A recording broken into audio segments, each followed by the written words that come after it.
Buenas noches, bienvenidos y bienvenidas a la edición estelar de 13 Costa Rica Noticias. Eiser Chacón Cordero les saluda. Les recuerdo nuestras redes sociales. Usted las observa en pantalla. Por ahí nos puede seguir en vivo y también informarse con nuestras diferentes noticias. Sin más demora, los invito a ver nuestros titulares.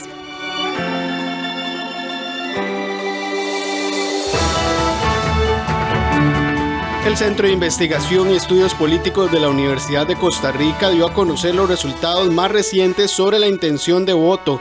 ¿Quién es el candidato favorito a 5 días de la segunda ronda? Se lo contamos en esta edición.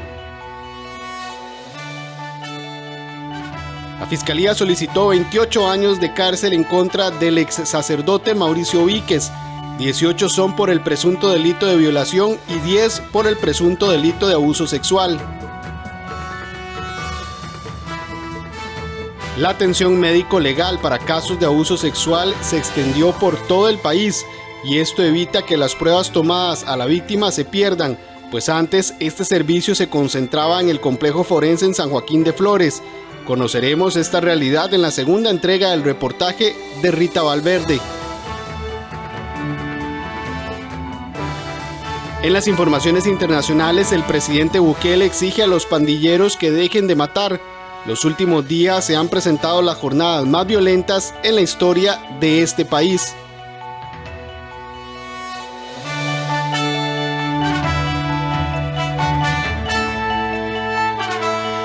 De la noche con 2 minutos vamos a conocer cuáles son los porcentajes dados a conocer hace pocos minutos por el CIEP con la intención de voto de los costarricenses a pocos días de que se desarrolle la segunda ronda electoral. Usted lo observa en pantalla.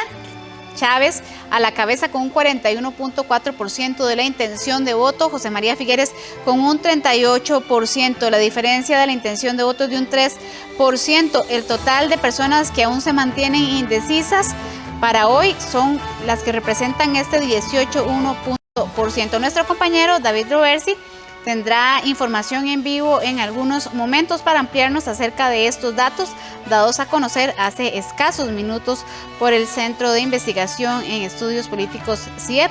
Recordemos que ellos han mantenido diferentes encuestas de opinión y de intención de voto en lo largo de esta campaña electoral. Seguimos hablando de política porque durante la mañana de este martes los candidatos José María Figueres y Rodrigo Chávez se enfrentaron en un nuevo debate donde pudieron mostrar sus propuestas. Aunque en esta ocasión hubo menos ataques personales, sí se dieron algunos roces entre los aspirantes a la presidencia de la República. Este martes se realizó el tercer debate presidencial de cara a las elecciones organizado por Radio Monumental y la Universidad Latina. En esta ocasión los candidatos tuvieron la oportunidad de abordar temas como la corrupción, el narcotráfico y la reactivación económica. Figueres comentó que buscará impulsar el crecimiento de la economía nacional a un 5 o 6% y promover la generación de puestos de trabajo para las poblaciones de mujeres y jóvenes. Además aseguró que creará 160,000 soluciones de vivienda, las cuales generarán 100,000 puestos de empleo. Vamos a reactivar la economía y vamos a rescatar el empleo. Crearemos 200,000 oportunidades de trabajo en los primeros 24 meses de gobierno, en sectores que ayudan a crear empleo en todo el territorio nacional y para diferentes grupos de costarricenses con diferentes edades y capacidades de sus estudios. Por su parte, Chávez dijo que buscará bajar las tasas de interés y cerrar las brechas entre los ingresos y gastos en el gobierno. También dijo que impulsará rebajar las cargas sociales a los trabajadores independientes. Aunque en esta ocasión se enfocaron un poco más en las propuestas, los roces entre ambos candidatos no faltaron. Me llama mucho la atención varias cosas. Una, que no mencionó el tema de los escáneres. La gente sabe que la cocaína entra a Costa Rica porque puede ser exportada a Europa y a los Estados Unidos en contenedores. Ustedes han estado en gobierno, sus equipos, y más bien eliminaron o dejaron de poner los escáneres y eliminaron la vigilancia satelital que tenía Costa Rica. No comentó cómo evitar lo que en el caso de ciertos grupos asociados a su equipo, por ejemplo las municipalidades de corredores y de otros. Vamos a evitar que continúe entrando el narcotráfico. Ahora quedarán 2 debates más que se realizarán el jueves y viernes por Canal 7 y Canal 6 respectivamente. Además, le recordamos que hoy a las 8 de la noche nuestro director Ernesto Rivera tendrá como invitado al candidato José María Figueres en el programa Zoom Electoral para que no se lo pierdan. Vamos a cambiar de tema. La Fiscalía pidió 28 años de cárcel para el ex sacerdote Mauricio Víquez Lizano por un presunto delito de abuso sexual y un presunto delito de violación. Nuestro compañero Andrés Ortiz nos informa. Adelante, Andrés, buenas noches. Buenas noches, así es. El día de hoy finalizó el juicio que se sigue en contra del ex sacerdote Mauricio Víquez Lizano. Este juicio, que fue acusado por 5 presuntos delitos relacionados con abusos sexuales a persona menor de edad cuando aparentemente ocurrieron los hechos. Sin embargo, la Fiscalía el día de hoy solicitó la pena de 28 años de cárcel para el excura por un delito de violación y un delito de abuso sexual. Esa es la solicitud que hace el Ministerio Público, sentencia que se conocerá el día de mañana a las 10:30. Veamos. De esta manera finalizó el juicio en contra del ex sacerdote Mauricio Víquez Lizano. La Fiscalía Adjunta de Género pidió que se le impongan 28 años de cárcel, 10 por un delito de abuso sexual y 18 por un presunto delito de violación.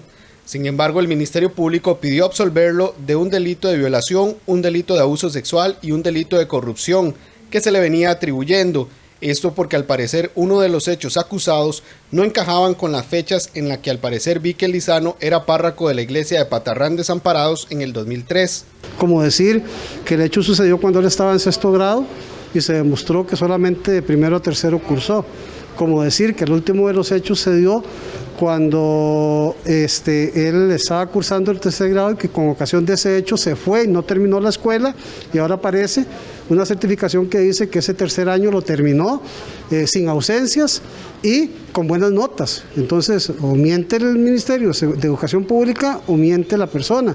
Y esa fue una prueba que aportó la parte querellante y que ante el asombro de nosotros fuimos a verificar las notas y acreditamos ciertamente de que él había terminado las notas y las ausencias. Entonces, hay circunstancias en cuanto a la forma, el modo y el lugar que nosotros acreditamos no se dieron y por eso siempre mantuvimos esa posición de que eran falsas. Sin embargo, los abogados de la presunta víctima solicitaron que se imponga la pena de cárcel de 46 años en contra de Víquez Lizano. Para ellos, se logró acreditar la responsabilidad del excura en los hechos señalados cuando la presunta víctima tenía 11 años de edad. Hemos pedido una condena de 46 años de prisión por un delito de abuso sexual y por 2 delitos de violación. Ahora le corresponde al Tribunal de Juicio valorar toda la prueba, tanto la prueba de cargo como de descargo, y emitir una sentencia que se dictará mañana, y sobre eso ya nos pronunciaremos en su momento, pero estamos optimistas en el sentido de que hemos acreditado los hechos. Más allá de eso, sentimos que ha sido muy importante un debate como este en nuestro país, en donde se ha puesto en evidencia, ¿verdad?, delitos tan graves que se han cometido y se han venido cometiendo en perjuicio de personas menores de edad y sobre todo también por parte de personas que tienen una posición muy importante dentro de la sociedad, como es un sacerdote de la Iglesia Católica. El denunciante había desistido desde el inicio del juicio a continuar con la demanda civil por el monto de 150 millones de colones como parte del presunto daño moral. La sentencia se conocerá este miércoles a las 10 de la mañana. Tal y como lo vimos en la información, el juicio termina el día de hoy, luego de que este es el segundo debate que se realiza. Recordemos que a inicios de febrero y principios de marzo se anuló un juicio, el primer juicio que se desarrollaba por la suspensión del mismo a raíz de la enfermedad de COVID-19 de uno de los jueces, y este es el segundo que se realiza, que culminará el día de mañana con la lectura de la sentencia. Esta es la información que tenemos. Regreso con ustedes al estudio. Buenas noches. Gracias, Andrés, por esta información. Muy buenas noches. En otros temas, la Municipalidad de San José multará nuevamente a los propietarios del terreno invadido en la Carpio a inicios de este mes por no cumplir con la orden de limpiarlo y cerrarlo para evitar nuevos ingresos. Mientras tanto, la Policía Municipal se mantiene en alerta por posibles nuevas invasiones. Este es el terreno que fue invadido el fin de semana anterior en la Carpio. Sin embargo, así lucía este martes. Ya no hay ranchos ni personas. Este es el otro terreno que fue invadido por más de 2.000 personas, unas 30 familias a inicios del mes. En este caso se realizó el 9 de marzo un operativo de desalojo que incluyó a la Fuerza Pública y a la Policía Municipal de San José. Al día siguiente, el 10 de marzo, la municipalidad notificó a los representantes de los dueños registrales de la finca llamada Las Ánimas para que la limpiaran y la cerraran. Ya se cumplieron los 10 días hábiles y no la cerraron. Por esa razón, el ayuntamiento aplicará la multa correspondiente. Sí, a ellos se les notifica por un código ¿verdad? Dentro de todo lo que las obligaciones de los propietarios, donde dice que cada propietario debe tener cercado y limpio su lote. En este caso, como es un lote que no está construido, entonces igual, ¿verdad? De igual manera tiene que tenerlo cercado y limpio. Se da toda esta situación, nosotros revisamos el lote y está incumpliendo estos dos y se le notifica. Se le dan 10 días hábiles para que resuelva a partir del día segundo, ¿verdad? De la notificación, se le ha vencido y ahorita se le va a cobrar otra multa, ¿verdad? Donde ellos se están incumpliendo. Mientras tanto, la Policía Municipal se mantiene en alerta ante eventuales invasiones. Estamos siempre en la observación de todos aquellos terrenos que podrían ser susceptibles a invasión, especialmente aquellas tierras que colindan con asentamientos formales y que ya registramos antecedentes de intentos de toma para la construcción de precarios. Generalmente en estas intervenciones lo que realizamos es un abordaje preventivo o un posicionamiento en la zona, una primera notificación a las primeras personas o las primeras familias que se apersonan a ese sitio con el fin de trasladar artículos o materiales de construcción, y hemos tenido un buen éxito en las últimas intervenciones, de tal manera que hemos impedido que avance la precarización sobre los terrenos que aún están disponibles en la capital. De acuerdo con el Departamento de Servicios Ambientales de la Municipalidad de San José, esta no es la primera vez que aplican dicha sanción. Los abogados de la diputada Ivonne Acuña aseguran que la legisladora regresará al país si la Fiscalía se lo solicita, pero de momento se mantendrá fuera de territorio nacional por problemas de salud. La diputada independiente Ivonne Acuña envió a sus abogados ante el Ministerio Público a raíz de la investigación que se sigue en su contra por supuesto incumplimiento de deberes, esto a pesar de que ella, de momento, no ha sido llamada por la Fiscalía para atender este caso. Efectivamente, doña Ivonne no ha sido requerida todavía por el Ministerio Público. No obstante, tanto a don Ronald Cortés como a mí, que somos sus abogados defensores, nos dio el mandato expreso de hacernos presente a la Fiscalía a efectos de ponernos a disposición, conocer con detalle la causa y facilitar la documentación, que lo vamos a estar haciendo en los próximos días, que acredite con certeza, de manera indubitable, que doña Ivonne no ha cometido ningún delito, no ha actuado al margen de la ley. Recordemos que la tarjeta de gasolina de la diputada, que además es pagada con fondos públicos por la Asamblea Legislativa, fue utilizada en 14 ocasiones el 2021. Esto durante lapsos en que la legisladora estuvo fuera del país, según los estados de cuenta del Banco de Costa Rica, donde la legisladora recibe los depósitos mensuales para combustible. Además, el 30 de noviembre, Acuña hizo una compra de 3 millones de colones en la gasolinera Fill and Go, en Escazú, donde dejó una cuenta abierta. Luego, el 11 de diciembre, salió del país hacia los Estados Unidos. Desde entonces, no regresa a su labor como diputada. Ante esto, los abogados de Acuña Cabrera aseguraron que de momento no pueden entrar en el fondo de este tema por estar en investigación. Lo primero que tenemos que tener claro es que el artículo 295 del Código Procesal Penal establece que la investigación preliminar es confidencial. Eso es un mandato legal, no solamente para las partes, sino también a nosotros como abogados de doña Ivonne. Entonces, yo no estoy en la autorización de poder dar detalles del expediente, ni tan siquiera por un asunto de un mandato de doña Ivonne, sino es que la ley así lo establece. O sea, es un impedimento que tenemos todos, desde el fiscal y las partes. Según los defensores de la diputada, Acuña vendrá si la Fiscalía la llama. Sin embargo, de momento esto no será así, según los abogados, por los temas de salud de la diputada. que tengamos claro que estamos, en cuanto a doña Ivonne, en presencia de una situación de salud que es delicada. Cualquier acción que doña Ivonne haga está supeditada a un tema de salud y a un asunto de recomendación médica. Y tal como ella lo ha indicado en varias veces, todo depende de un tema de salud. Desde luego que en el momento en que, si en algún momento fuera requerida, doña Ivonne va a estar dispuesta a colaborar, como lo está haciendo en este momento. Esta causa también se tramita contra Silvia Hernández, presidenta del Congreso, quien otorgó permisos a Acuña para ausentarse al plenario legislativo en diciembre y en enero anterior. Tenemos información en vivo cuando son las 7 de la noche con 15 minutos. Como le decíamos al inicio de esta edición, el más reciente estudio de opinión del Centro de Investigación y Estudios Políticos de la Universidad de Costa Rica refleja un nuevo recorte del candidato José María Figueres de Liberación Nacional, quien ahora está solamente 3 puntos debajo de Rodrigo Chávez del Partido Progreso Social Democrático, a tan solo 5 días de las elecciones nacionales. Nuestro compañero David Roversi nos amplía esta información. Muy buenas noches, David, adelante.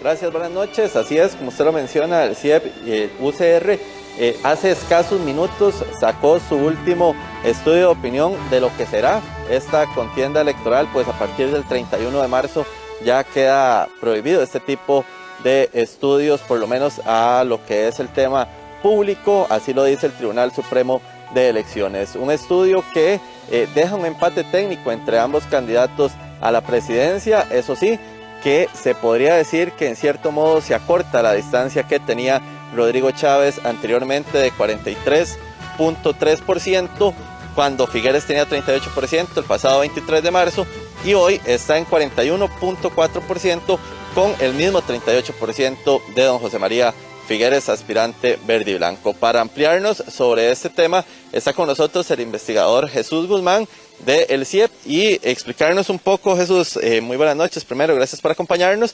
¿Y qué podemos decir de lo que es este empate técnico a cuestión de 5 días para ya lo que son las elecciones nacionales? Sí, muy buenas noches, David, y buenas noches a las personas que nos siguen. Sí, de hecho, el dato que tenemos en cuanto a intención de voto es que vemos 3 elementos importantes. El primero, que don José María Figueres se mantiene en un 38%, es decir, no hay un cambio significativo en su intención de voto, pero en el caso de don Rodrigo sí vemos que hay un decrecimiento con respecto al estudio publicado la semana pasada de aproximadamente 2 puntos porcentuales. Sin embargo, si se compara en los 3 estudios de segunda ronda, principios de marzo, 22 de marzo y hoy 29 de marzo, sí vemos que ya don Rodrigo perdió un apoyo importante, pasar de un 47% prácticamente a inicios de marzo, ahora se sitúa con un 41%. Donde se fue cerrando, por así decirlo, esta diferencia entre ambos candidatos, es donde podemos hablar de un empate técnico, es decir, que con los datos que vemos de la muestra no es posible decir que hay una diferencia importante en la población, que es lo que nos interesa concluir.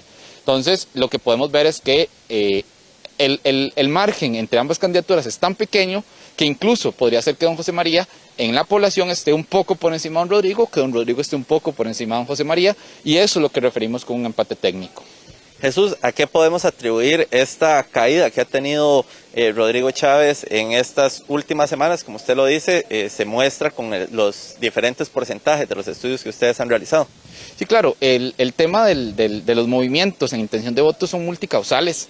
Hay elementos importantes como las últimas informaciones sobre el tema del financiamiento, por ejemplo, el tema de nuevas noticias en torno a las denuncias por presunto acoso sexual. Eso podría afectar la candidatura de don Rodrigo Chávez, pero también hay un elemento muy importante, es que en este caso ambas candidaturas tienen un alto rechazo por parte de la ciudadanía. Ese alto rechazo hace que los apoyos sean muy volátiles, eso es decir, que las personas no están convencidas de apoyar ni a uno ni a otro. Entonces, al no estar convencidas, fácilmente podrían dejar de apoyar a un candidato, apoyar al otro o declararse indecisas e inclusive declararse como abstencionistas probables de cara a las elecciones próximas del domingo. Eso es un tema importante que se ve también, es el tema de los indecisos. En la encuesta pasada estaba en 16.5, si no me equivoco, y ahora vemos un incremento al 18.1. O sea, en algún momento la gente ha pensado en que tiene una decisión clara, pero vemos ahora en el estudio que vuelve a crecer este número. ¿Por qué y qué podemos decir del tema?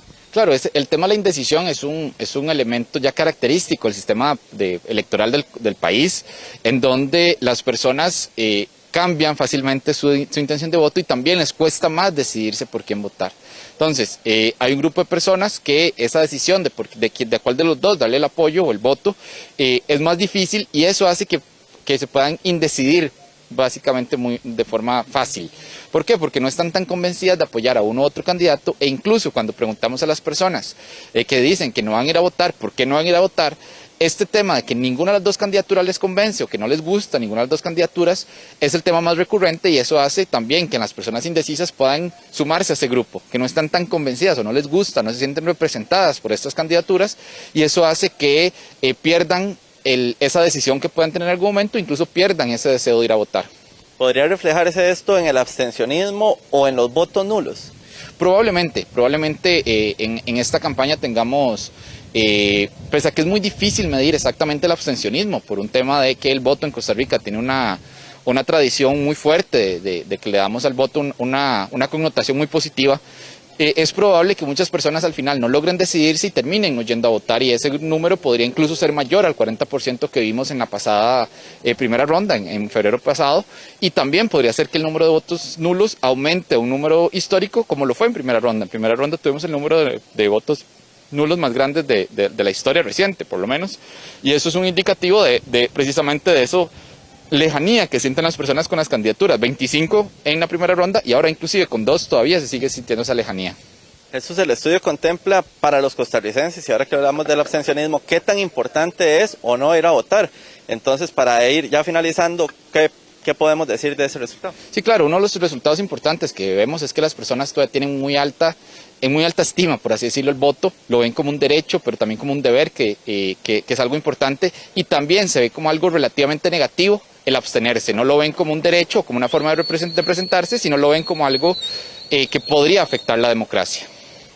Perfecto, Jesús Guzmán, entonces investigador del CIEP UCR, que nos amplía un poco lo que es este estudio, que como les decimos salió hace escasos minutos y que parece mantener un empate técnico a tan solo 5 días de las elecciones nacionales. Con esta información vamos a regresar con ustedes al set principal, que tienen mucho más de noticias.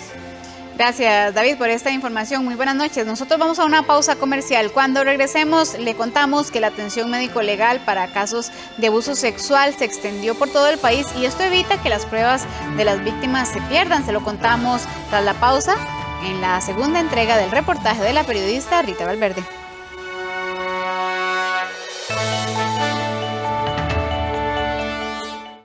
Esto es una joya y un crédito. Dinero al instante con el crédito sobre alhajas del Banco Popular. Una solución para momentos difíciles. Consúltelo aquí, Banco Popular. Hola, Buena Vida es un programa dirigido a las personas mayores y a quienes les rodean. Busca promover sus derechos humanos y un envejecimiento activo. Un espacio para aprender y, por supuesto, para disfrutar. Siempre con temas actuales y relevantes, desde la experiencia de las propias personas mayores y su historia de vida. Le invitamos a que nos acompañe en Buena Vida de lunes a viernes a las 4:30 de la tarde, aquí por 13 Costa Rica Televisión. Le esperamos. Los temas más controversiales de la actualidad política, económica y social, abordados en profundidad. ¿Qué nos metemos en el cuerpo en el siglo XXI, los humanos promedio, digamos? Han ido cambiando radicalmente nuestra alimentación, y nosotros dejamos de comer alimentos naturales, estamos en progresión a dejarlos de comer cada vez más. Relatos. Aquí en 13, Costa Rica Televisión.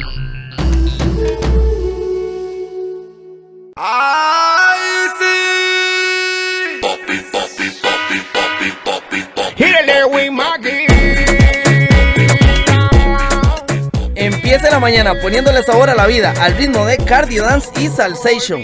Mejore su condición física, su salud y hasta su estado de ánimo.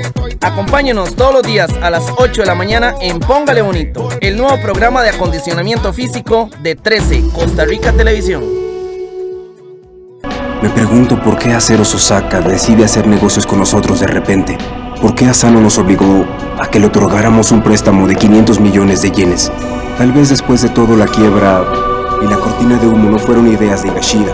Asano pudo ayudarles a hacerlo. Asano sabía que caeríamos en el engaño de los 500 millones de yenes. Naoki Hanzawa, de lunes a viernes a las 6 de la tarde, aquí en 13, Costa Rica Televisión.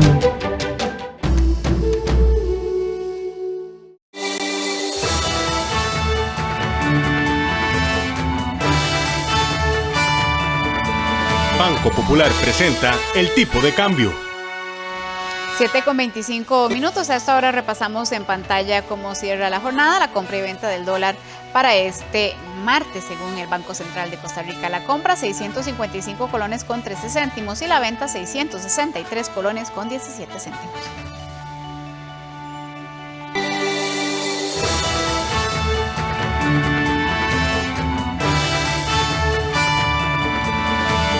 Banco Popular presentó el tipo de cambio. Costa Rica cuenta con 16 hospitales en todo el país que tienen profesionales capacitados para brindar atención médico-legal a las víctimas de violación sexual. Esto ha representado un avance para el país, ya que unos años atrás la valoración forense se brindaba exclusivamente en San Joaquín de Flores, en Heredia. Es decir, las víctimas debían trasladarse desde cualquier lugar del país hasta el gran área metropolitana. Sin embargo, muchas veces no lo hacían y la prueba se perdía. Esto lo vemos en la segunda entrega de los reportajes que realizó la periodista Rita Valverde.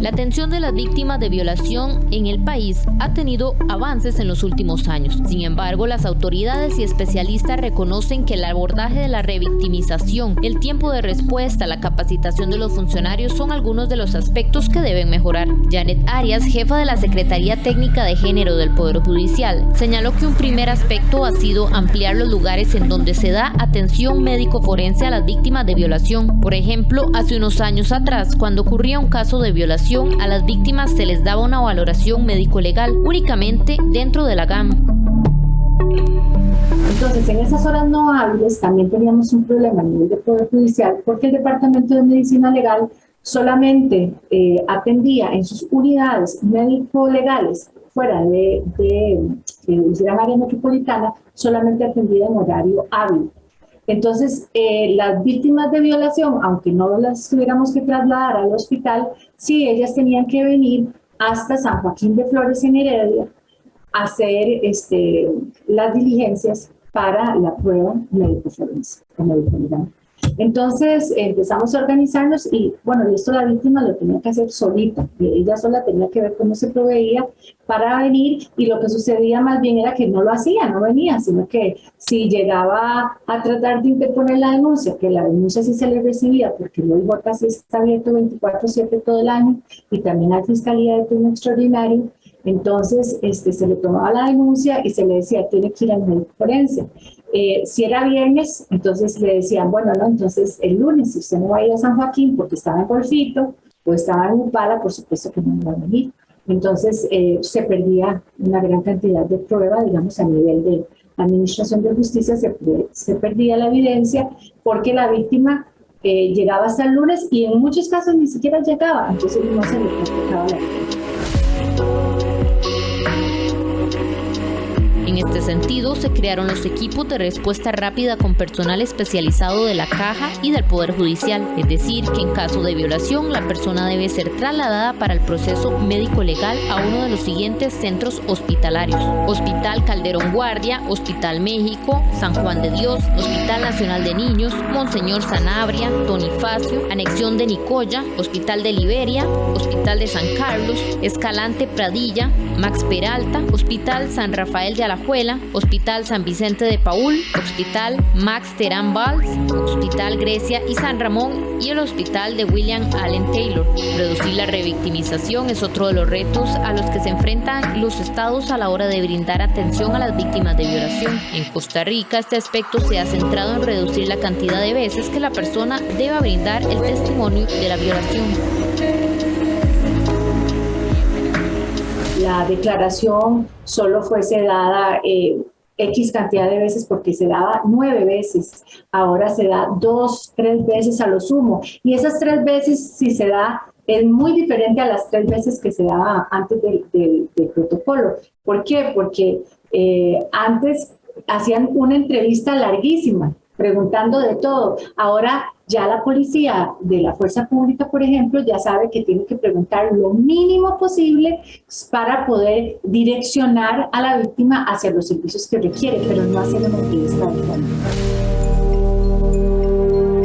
Sin embargo, Larisa Arroyo, abogada especialista en derechos humanos, detalló que el abordaje de la revictimización de las personas que han sufrido violación va más allá de contar la historia más o menos veces y empieza desde la capacitación del personal. Este tema de que las mujeres o las víctimas de violencia sexual no necesariamente saben dónde denunciar, llamo al INAMU, llamo al 911 y tengo que contar la historia varias veces. Entonces creo que sería muy injusto que pensemos que el número de veces que se cuenta la historia de lo ocurrido, de lo traumático, es únicamente en esos términos como secos y objetivos, ¿verdad? Sino que justamente tenemos que ir un poco más allá y tener esa empatía y esa compasión para poder entender que el proceso es mucho más largo que el proceso formal, ¿verdad? El proceso de la víctima es mucho más largo que el proceso formal o que el proceso estatal o que el proceso de justicia. Creo que además el personal que atiende en general, no digo solo aquellas personas que atienden víctimas de violencia sexual, sino en general requieren una mayor capacitación. Para Gloria Terwes, doctora de la Caja Costarricense de Seguro Social y coordinadora del programa de normalización del VIH y de las infecciones de transmisión sexual, la atención y respuesta respecto a la gestión de la parte emocional de las víctimas es otro punto que debe fortalecerse.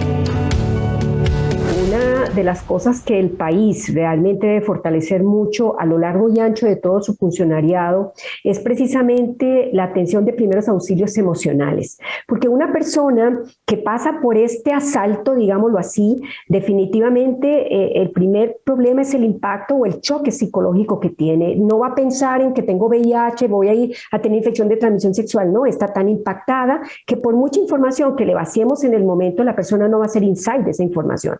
Entonces yo creo que más que centrarnos en términos como se oía en las noticias anteriores, de que el protocolo, que los medicamentos, yo creo que no, o sea, definitivamente es cómo atendemos oportunamente a esa persona, ¿verdad? De forma inmediata y con un trato muy humanizado y muy digno.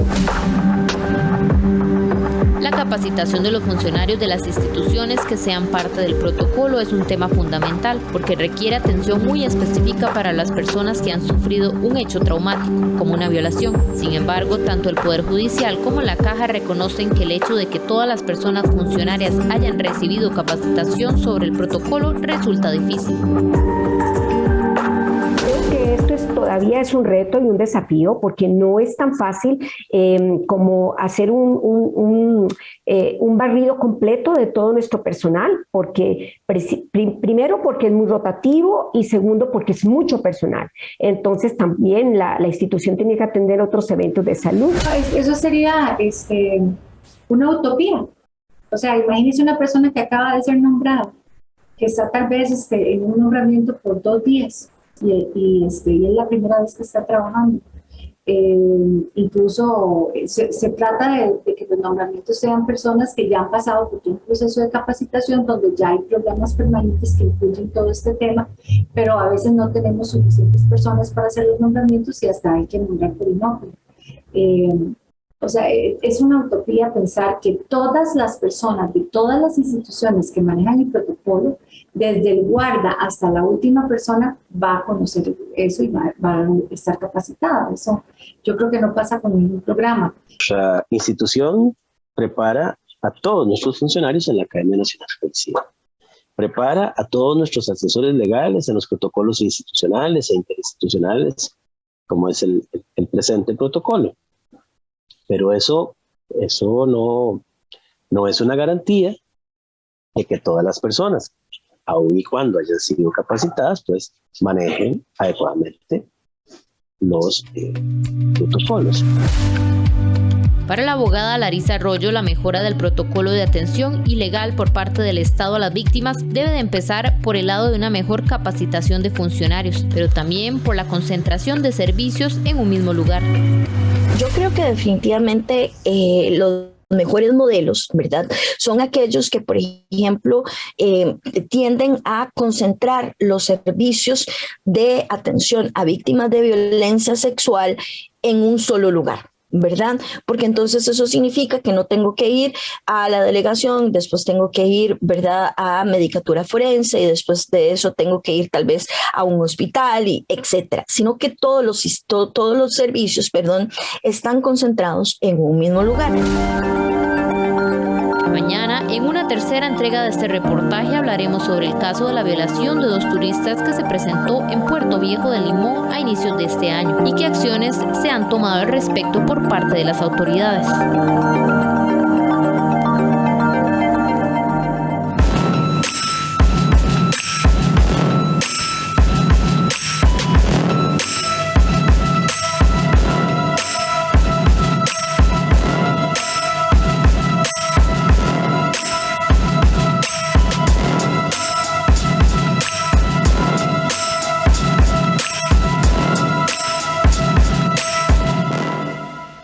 Recuerde que puede repetir estos reportajes en nuestras plataformas de redes sociales y en nuestra página web. Ahora vamos a hablar de otro tema. El precio del petróleo bajó levemente por las negociaciones entre Rusia y Ucrania, mientras en Costa Rica en los próximos días se aplicaría el nuevo aumento en el precio de los combustibles. En el plazo de un año, los conductores han tenido que pagar hasta un 30% más para llenar el tanque de su vehículo. El confinamiento en China y las negociaciones para terminar el conflicto entre Rusia y Ucrania han reducido hasta en un 5% el costo del barril de petróleo esta semana. Pese a ello, el precio sigue bastante elevado, por encima de los $100 el barril. Por otra parte, aquí en Costa Rica nos preparamos para un nuevo aumento en el precio de los combustibles, un incremento de 121 colones en las gasolinas, llegando a 909 colones el litro de súper. En los últimos días hemos visto que el precio del barril de petróleo ha ido en descenso y esto tiene que ver, uno, con el suministro de petróleo que sigue dando Rusia hacia algunos países de Europa. Recordemos que después de haberse dado algunas sanciones, no muchos países han querido o logrado imponerlas completamente y sigue siendo Rusia el que le provee no solamente el oro negro, sino también del gas natural. Eso quiere decir que sigue habiendo producto en distribución. Y por el otro lado también los efectos de la posible llegada de la paz en el caso de los diálogos que está sucediendo en Bielorrusia entre ucranianos y rusos también hablan de una tensa calma que se va poco a poco reflejando en el barril de petróleo. Según estimaciones, hace un año el litro de combustible estaba en 640 colones. Hoy se mantiene en 830 colones y a pocos días de cambiar y llegar a los 900 colones. En el plazo de un año, los conductores han tenido que pagar un 30% más para poder llenar el tanque de su vehículo. Eso quiere decir que el cambio porcentual es aproximadamente un poquito más de 30% que golpean toda la cadena de valor. Eso quiere decir que los costos operativos, más que todo de transporte de bienes y servicios, van a tener un incremento importante a lo que pagamos el año pasado. Prácticamente estamos subiendo 30%. Si antes se llenaba el tanque con 30.000 colones, estarías prácticamente pagando 38.000. Si sacamos una cuenta rápidamente, entonces es ahí el impacto que vamos a tener todos nosotros en el bolsillo. Debido a este escenario, la Cámara Nacional de Transportistas ha solicitado al gobierno que se suspenda dicho aumento. Afirman que de lo contrario entrarían a un paro técnico. La Autoridad Reguladora de los Servicios Públicos también reaccionó ante la solicitud de los transportistas y afirman que les preocupa la situación y que los empresarios de autobuses deben cumplir con el acuerdo y seguir brindando el servicio respectivo. Estamos preocupados y ocupados en la situación que está viviendo el país, la coyuntura que vive el país en cuanto a los precios del petróleo y, por supuesto, los productos terminados, gasolina y diésel, que todos los costarricenses necesitan, es muy preocupante y está muy por fuera del alcance de los mismos costarricenses. Sin embargo, también lo que son los servicios públicos remunerados de personas, incluyendo el transporte público de autobús, deben cumplir con lo estipulado y lo firmado en los contratos establecidos con el Estado, y la continuidad del servicio es uno de esos puntos. El Poder Ejecutivo ha presentado varios proyectos de ley para reducir el impacto en el precio de los combustibles, sin embargo no se ha dado avance alguno. Actualmente por cada litro de gasolina que se compre, 264 colones corresponden al impuesto único. 7 de la noche con 41 minutos. Vamos a una pausa comercial. Al volver en las informaciones internacionales, el presidente Bukele exige a los pandilleros de su país que dejen de matar. Ya casi volvemos con estas y otras informaciones internacionales.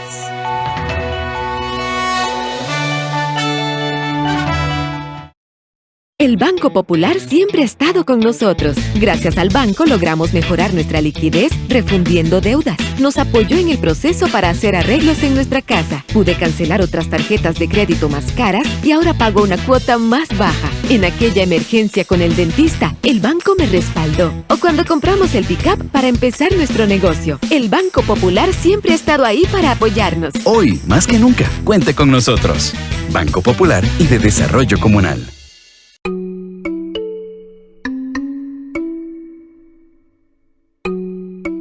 ¿Tenés preguntas sobre salud? Aquí encontrarás las respuestas. Los lunes tendrás una cita con un especialista que responderá en vivo todas tus preguntas sobre salud. Cada semana, un especialista distinto abordará un tema nuevo. Consulta en directo por 13 Costa Rica Televisión.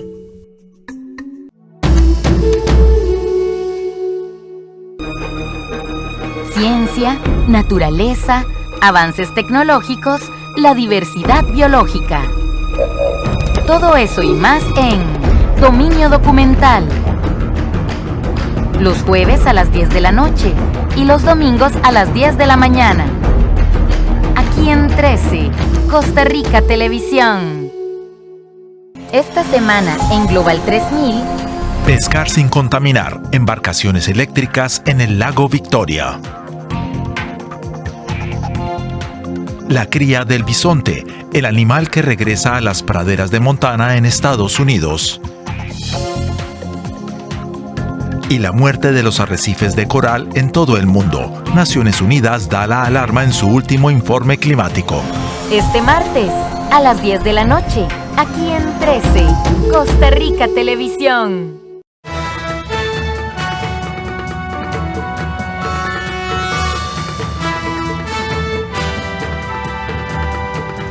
El Salvador vive una guerra abierta contra las pandillas y su presidente Bukele le exige a los pandilleros que dejen de matar. Guerra abierta contra las bandas en El Salvador.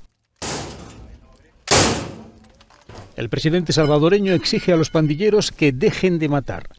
Nayib Bukele advirtió a las bandas organizadas que si la escalada de asesinatos en el país no cesa, sus compañeros encarcelados pagarán las consecuencias. Las redadas se han sucedido sin interrupción desde el lunes. El Salvador sufrió este fin de semana 87 homicidios. El sábado pasado, con 62 muertes, fue el día más mortífero de la historia reciente del país centroamericano. En este tuit, el presidente salvadoreño anuncia represalias contra los 17.000 miembros de bandas encarcelados, amenazándolos con restringirles alimentación y con que no verán el sol. Las autoridades atribuyen a las bandas la ola de violencia principalmente a la Mara Salvatrucha MS-13. El ministro de Justicia y Seguridad Pública, Gustavo Villatoro, anunció una campaña para acabar con la delincuencia organizada. Se metieron con el gobierno y con el presidente equivocado. Nos desvelemos cuántos kilómetros andemos caminando, cuántas casas vamos a seguir abriendo para sacar de ellas a estos cobardes asesinos de nuestra gente. El director de las prisiones salvadoreñas, Osiris Luna, anunció el trato de dureza excepcional que van a aplicar a los presos pertenecientes a bandas. Que estos criminales van a saber hoy que todo lo que hagan sus homies allá afuera, a la población honrada de este país, todo lo que hagan, ese sufrimiento que le hagan a la población, lo van a sufrir ellos aquí. No podrán ver ni un solo rayo del sol y estar 24 horas del día encerrado dentro de su celda. Algo que levanta las alarmas del presidente de la Asociación Prodemocrática Acción Ciudadana, Eduardo Escobar. Es que este régimen de excepción al que nos enfrentamos como país se puede prestar para una serie de arbitrariedades de parte de las autoridades de seguridad pública. Se puede prestar para abusos de poder y para afectar los derechos de los ciudadanos en varios sentidos. Las bandas organizadas tienen unos 70.000 miembros en El Salvador. El país está bajo estado de excepción desde el domingo con suspensión de garantías constitucionales. Pero pese a las medidas extraordinarias y las detenciones masivas, las pandillas mantuvieron el domingo su desafío al gobierno de Bukele. Shanghái registró este martes un fuerte aumento de los casos de COVID-19 pese a estar en confinamiento parcial que fue decretado en esta ciudad habitada por unas 25 millones de personas. Esto provocó una estampida hacia los supermercados. Aumento de los casos de COVID-19 en Shanghái. La capital económica china registró un fuerte incremento de los contagios a pesar del confinamiento parcial decretado en esta ciudad de unos 25 millones de habitantes, lo que provocó una estampida hacia los supermercados antes de que cerraran. Millones de personas vivieron un segundo día de confinamiento después de que las autoridades dividieran en dos la ciudad y los residentes de la mitad este quedaran confinados en sus casas durante 4 días y sometidos a test obligatorio. China informó el martes de 6.886 casos de COVID-19 en todo el país, de los cuales más de 4.400 se detectaron en Shanghái, epicentro del peor brote desde que empezó la pandemia. El confinamiento durará hasta el viernes y luego se aplicará en Puxi, una zona más poblada del oeste, donde se encuentra la zona histórica de Band junto al río. China logró contener en gran medida el coronavirus durante los 2 últimos años, aplicando una política de tolerancia cero que implica confinamientos masivos de ciudades y provincias, incluso si el número de casos es reducido. Pero la variante Omicron está resultando más difícil de erradicar. 7:48 hacemos una pausa comercial. Al regresar, la información deportiva.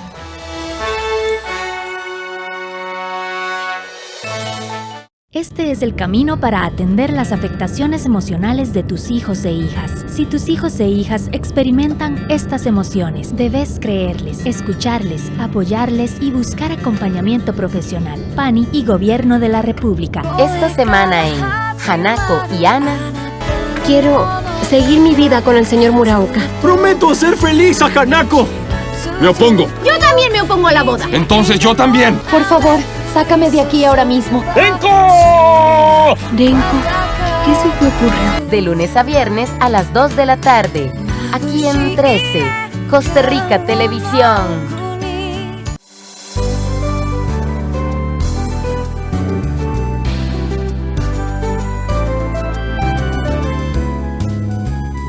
Este miércoles en Buena Vida le vamos a compartir una información bien bonita.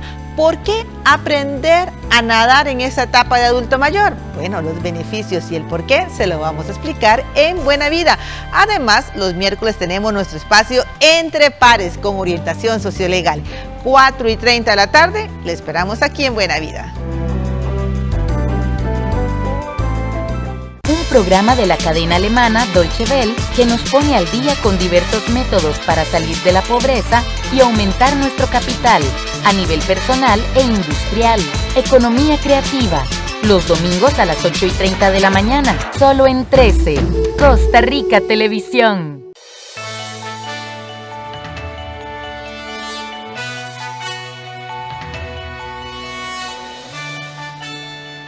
Iniciamos este bloque con la información deportiva. Solo 12 de los 27 futbolistas que fueron convocados para los últimos juegos de la octogonal tienen experiencia en anteriores eliminatorias. El técnico Luis Fernando Suárez ha refrescado el camerino tricolor. Cuando Luis Fernando Suárez fue presentado como seleccionador nacional de Costa Rica, dejó claro que no era el momento para hacer el cambio generacional que desde hace años debió realizar la Sele. Aunque no era su objetivo primordial, en menos de un año el colombiano ha refrescado a la selección, haciendo una mezcla entre jugadores de experiencia y jóvenes figuras. Para nadie es un secreto que el peso del trabajo de la tricolor recae en los experimentados. De hecho, casi todos los que cuentan con experiencia eliminatoria previa son o han sido titulares, como Keylor Navas, Leonel Moreira, Kendall Waston, Francisco Calvo, Ronald Matarrita, Brian Oviedo, Yeltsin Tejeda, Celso Borges, Brian Ruiz, Johan Venegas y Joel Campbell. Solo Esteban Alvarado no ha visto acción, aunque su única experiencia en eliminatoria se resume en 90 minutos ante Panamá en el camino hacia Rusia 2018. Pero a ellos Suárez ha logrado juntar a nuevas figuras que han aportado su granito de arena.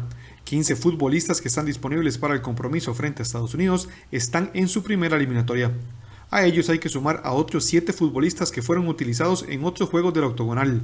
Es decir, el seleccionador colombiano les ha dado a 22 jugadores la oportunidad de estar en su primera fase de clasificación para un mundial mayor. No sé si sorpresas. Yo lo que busco en cualquier alineación que tenga siempre es buscar lo que crea que es mejor para el equipo.